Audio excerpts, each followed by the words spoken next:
Bismillahirrahmanirrahim. Assalamualaikum warahmatullahi wabarakatuh. Alhamdulillahirrahmanirrahim. Ketemu lagi dengan serial mata kuliah Matematika Keuangan. Kita akan bahas lagi lanjutan dari materi video bagian kedua ya. Masih di pertemuan 9. Ini masih pertemuan 9 ya. Kita lanjut ke tentang pembiayaan kembali pinjaman. Ya. Oke, latar belakangnya pembahasan ini adalah adanya perubahan tingkat bunga yang digunakan karena perjanjian kredit menggunakan bunga yang bersifat tidak tetap atau mengambang atau floating atau juga disebut sebagai bunga variabel, sehingga bisa berubah ya pada periode tertentu. Jadi kalau misalkan masa kreditnya itu 5 tahun atau 15 tahun, nah dalam jangka 15 tahun tersebut nanti bunga itu akan berubah-ubah sesuai dengan bunga pasaran. Itu yang disebut dengan floating, yang bunga mengambang ya. Nah, sehingga ketika bunga berubah, otomatis nanti kita harus membuat tabel amortisasi baru. Ya, yang disesuaikan dengan perubahan bunganya tersebut, sehingga nanti besar angsuran itu ya akan berubah ya untuk masa sisa periode pinjaman. Nah, jadi kalau misalkan Anda suatu saat nanti mengambil KPR, itu biasanya salesnya menyampaikan ya, ini Pak menggunakan bunga tetap atau ini bunganya mengambang gitu ya.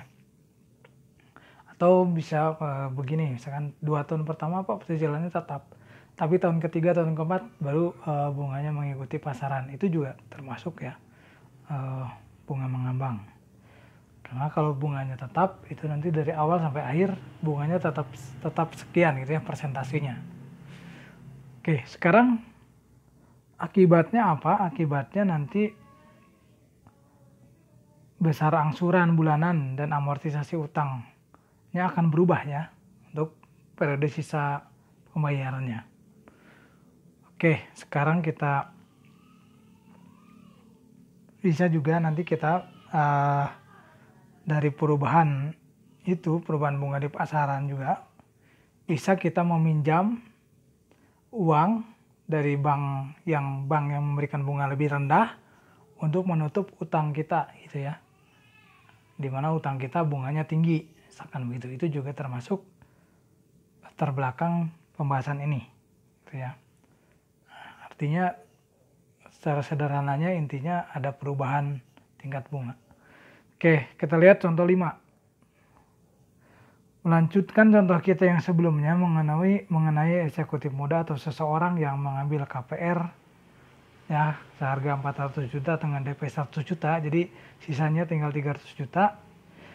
Nah, yang di soal sebelumnya itu kan dia melunasi ya pada 1 April 2024. Tapi ternyata pada 1 April 2024 itu ia tidak jadi melunasi kreditnya di soal ini.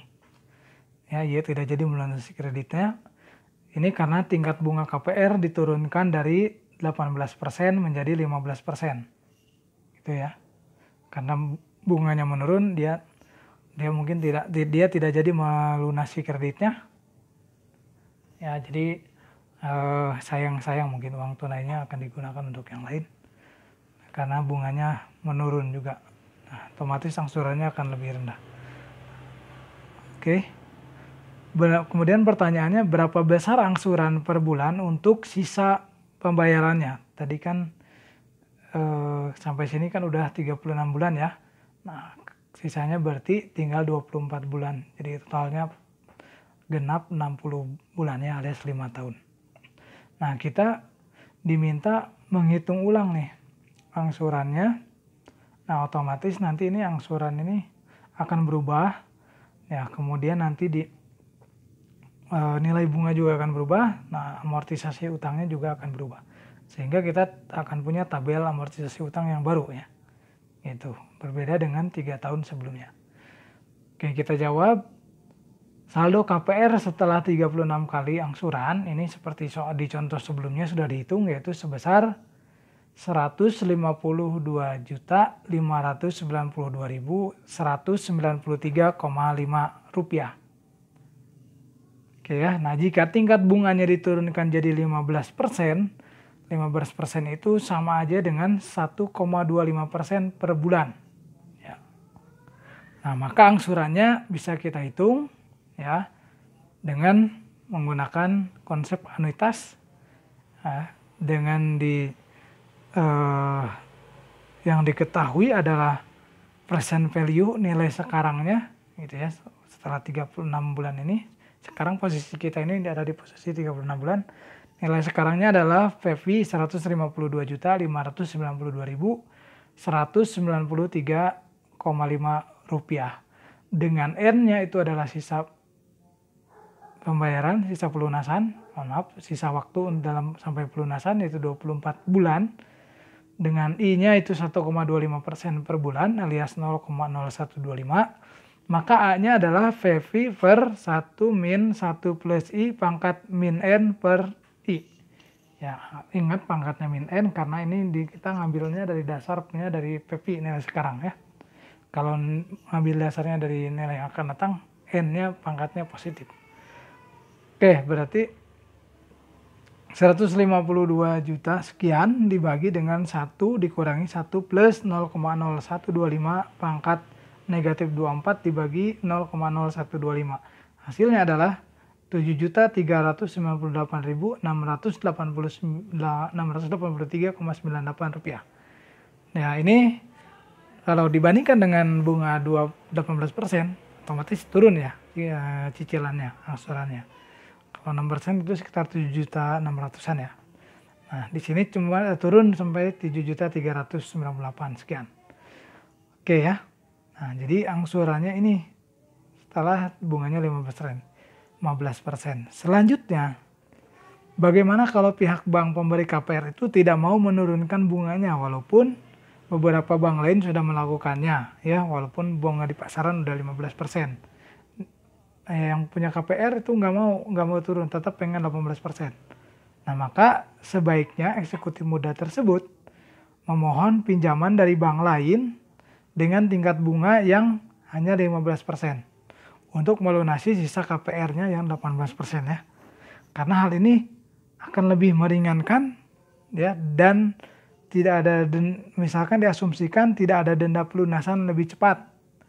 Ya, biasanya kan ada denda pelunasan ya. Pelunasan lebih cepat. Nah, untuk memudahkan diasumsikan juga tidak ada biaya-biaya lain untuk pinjaman baru seperti biaya posisi, administrasi dan lain-lain. Ya. Nah, kalau pinjaman memang biasanya ada biaya ya. Berapa persen dari pinjaman itu biaya administrasi. Ini kita asumsikan tidak ada dulu. Hal ini disebut sebagai hal ini dengan meminjam dari bank lain kemudian melunasi utangnya itu juga disebut dengan pembiayaan kembali pinjaman atau refinancing loan, yaitu dengan pembiayaan kembali pinjaman dengan pinjaman lain ya. Oke. Nah, ini kalau banknya pemberi KPR-nya tidak mau menurunkan bunga. Tapi kalau mau menurunkan bunga ya kita tinggal hitung lagi angsurannya. Oke, sekarang kita lihat hitung-hitungannya. Nah, seandainya dengan adanya denda ya.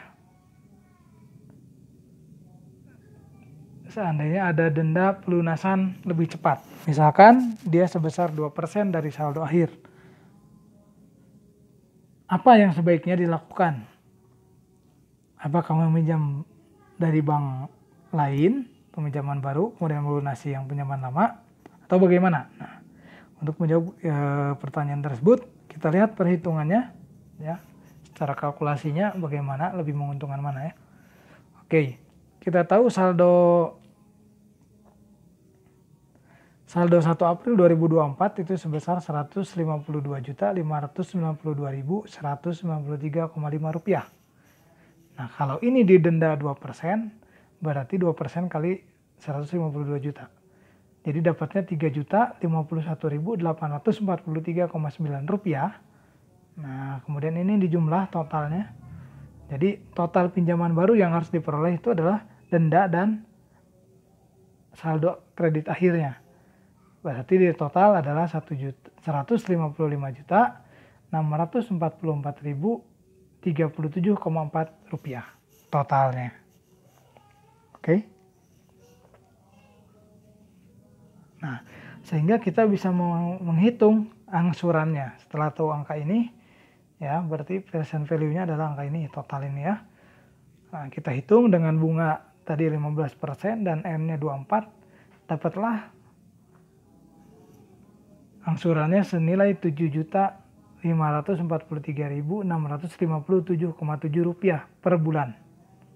Nah, ini kalau dibandingkan dengan angsuran yang sekarang yang dengan menggunakan bunga 18%, yaitu 7.618.000 sekian, itu lebih murah, 7.546 sekian gitu ya. Nah, ini lebih murah. Oleh karena itu eksekutif muda tadi sebaiknya tetap melakukan pinjaman baru ya, walaupun ada denda pelunasan lebih cepat itu ya. Nah, seperti ini.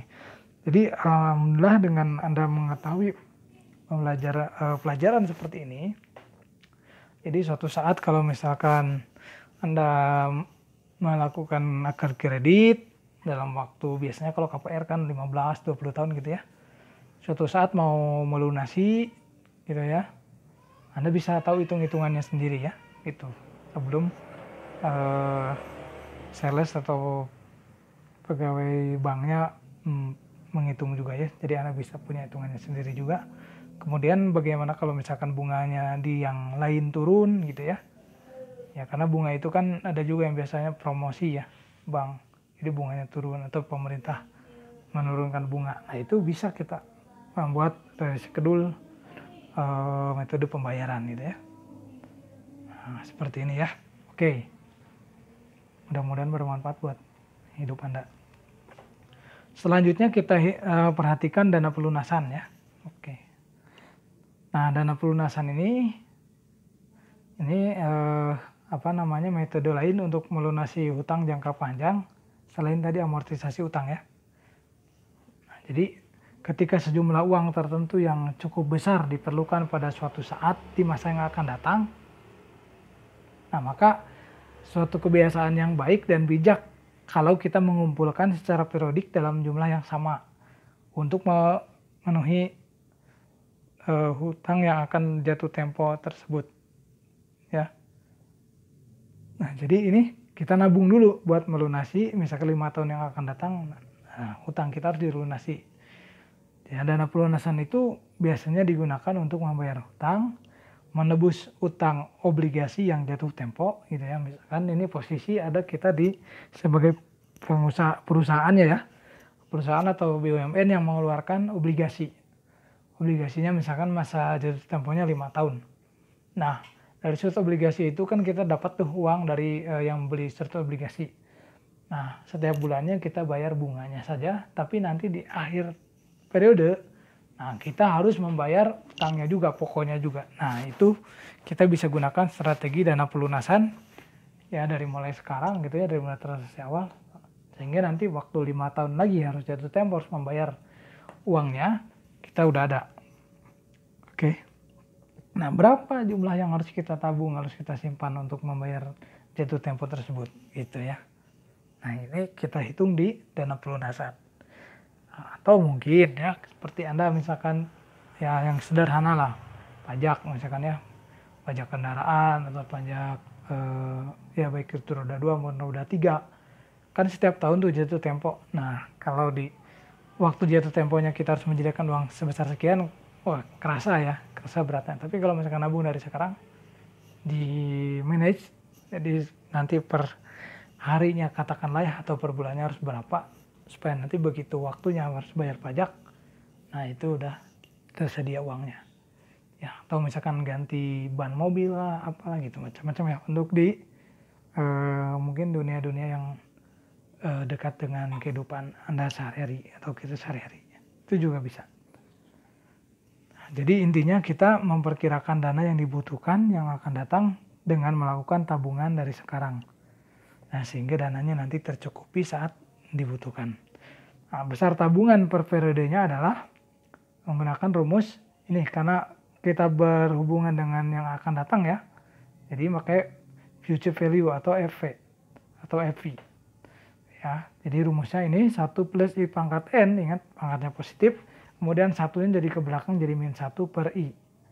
I-nya bunga. Ya, seperti itu. Selanjutnya kita lihat contoh 6 ya. PTX mengelola gedung apartemen dengan 150 kamar. Perlu pengecatan ulang gedung, bagian luar dan lorong, dan penggantian semua karpet 5 tahun yang akan datang. Ini pengusaha ya. Oke, biaya sekitar 2 miliar untuk pengecatan dan penggantian karpet, maka diputuskan untuk membentuk dana pelunasan ya. Gitu. Ini sebenarnya kita tidak hutang gitu ya. Tapi kita tahu nanti di 5 tahun lagi kita harus menyediakan 2 miliar. Nah, makanya kita mau nabung dari sekarang. Gitu ya, untuk melunasi ini gitu. Walaupun itu belum jadi hutang kita gitu ya. Oke, berapa besar setoran bulanan selama 5 tahun jika memperoleh bunga 6% ya dari bank? Nah, jadi kita jawab dengan future value ya, karena ini 2 miliarnya nanti 5 tahun lagi. Bunganya 6% dibagi 12 itu sama dengan setengah persen. Ya, setengah persen dapatnya yaitu 0,005. Ya. 0,005. Sehingga kita masukkan ke rumus yang seperti contoh sebelumnya, yaitu FF per 1 plus I pangkat N min 1 per I. N-nya karena 5 tahun dibuat ke bulanan berarti 60 bulan, 5 kali 12. Sehingga N-nya 60. Nah, sehingga dapatlah hasilnya ini 28.665.603,06 rupiah. Itu setoran bulanannya. Jadi kalau misalkan nanti mau di 5 tahun itu kita punya uang 2 miliar, ya, nah dengan kita dapat bunga 6% per tahun, berarti kita harus menabung 28.665.603,6 rupiah setiap bulannya sampai periode ke-60 ya. Nah, nanti di periode ke-60 kita sudah tidak perlu capek lagi atau pusing-pusing lagi mencari uang 2 miliar ini. Ya, ini sangat penting untuk di perusahaan besar seperti ini ya. Karena nanti jadi pengeluarannya itu teratur ya. Gitu. Utangnya nanti akan terbayar gitu ya. Di waktunya yang akan datang. Waktu masanya jatuh tempo atau misalkan waktu ganti karpet, ngecat ini, uangnya sudah ada, sudah dipersiapkan dari sekarang. Gitu. Oke, ini contoh 6 ya.